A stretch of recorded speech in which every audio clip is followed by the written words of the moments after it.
I'm thrilled to be here. It's a wonderful evening honoring David Poile. It's an incredible accomplishment, and we're proud of everything he's done for the game and the Predators. And on that note, I'm happy to take your questions. Other than the wins, when you get to that point, we're talking about like a legacy of a man. What's his legacy to the game, would you say? His contributions to the game, his commitment to the game, his passion for the game, his knowledge of the game. He is, without a doubt, and I was just talking to him about it, the most frequent contributor of agenda items to the general manager's meetings. He's really all about what's good for the game and the values of the game that are so important to a community. I mean, you look at what he's done here in Nashville, being the only general manager.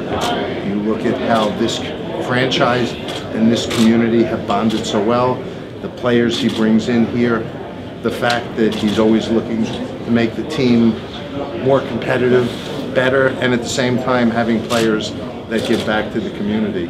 I don't think anybody could have imagined that in a profession that has so much turnover, that he could have amassed a 36-year manager career, set the record for the most wins, and done it with only 2 teams and only 5 coaches.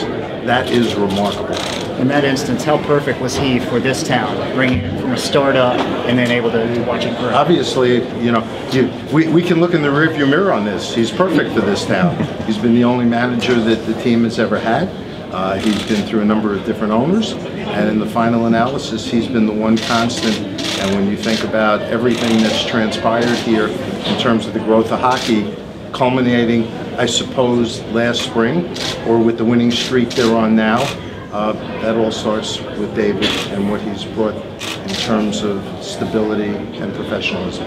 Those agenda items for the managers' meetings, do a lot of them get passed, or a bunch of them sort of outlandish stuff? No, it's really discussion points. It's what's good for the game.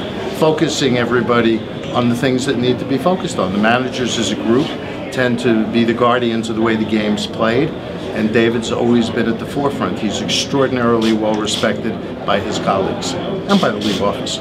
And by me. On the competition committee too, is he a big voice there? Yes, yeah, I mean, yes, he's well respected, as he should be, based on everything he's given to the game. Is this the kind of a record or accomplishment that is going to be very difficult to beat in years to come? Well, I'm not a prognosticator, but if you look at the record, whether it's 36 years, only 2 teams, only 5 coaches, the number of wins, and the fact that I think he's the only manager to have managed at least 1,000 games for 2 teams and had 500 wins with each. That's kind of a rare. You can pick any permutation of what I've just rattled off, and I'm not sure anybody can replicate any of those. You've come across a lot of GMs in your day. Like, what stands out about him? Maybe from a temperament standpoint or anything like that? He is the consummate professional. Rarely, although I've seen it, have I seen him upset. He's got a very calm but firm way about him. He obviously is passionate about the game. You don't spend 46 years of your life working in the NHL if you're not passionate about it. But it's what I mean. He's been dating or married to his wife since they were both 13. I mean, that tells you as much about him as anything else, in a good way. So he's a great hockey man, and he's a really good man. I'm using up all my good stuff that I need for the ice tonight, so if it's repetitive, it's your fault. Anything else? It's great to be here. How proud are you personally, just because you've taken such an interest in this organization, to see the success not only for David, but for the Predators? As I say about all my children and grandchildren, I love them all equally, but it's great to see what this franchise means to Nashville. It is phenomenal to see. You can feel the connection between Nashville and hockey and the Predators, and we're proud to be here. A decade ago, you were here, things were not as bright, certainly, and so forth. How significant of a change do you feel like you've seen? I'm a look ahead guy and not a look behind guy. This is good. Things are pretty good here now, and it's nice to see. Could we see an outdoor game here soon? We could see an outdoor game. I mean, there are scheduling issues, logistical issues.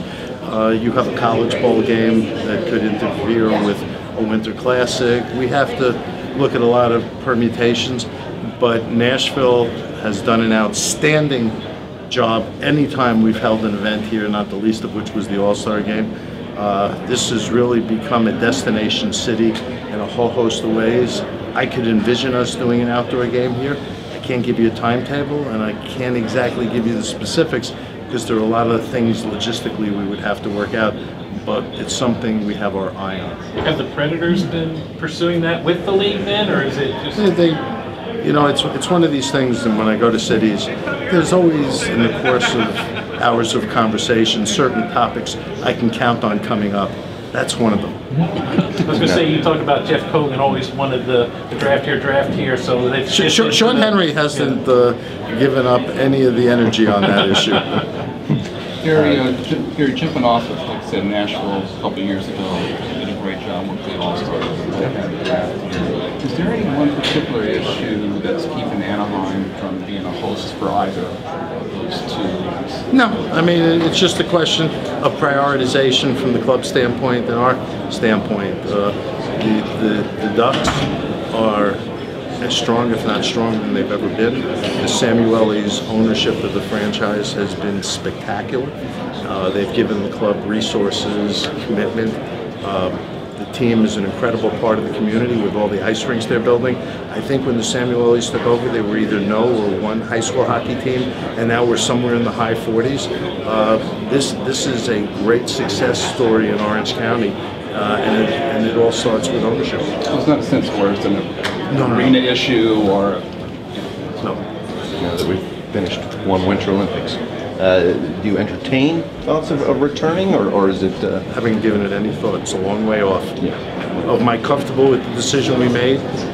Look at the way the season is right now. We've had great runs, we've had great performances, we've had the trade deadline, the momentum that is building as we go down the stretch run heading to the playoffs is phenomenal, and we wouldn't have had any of that.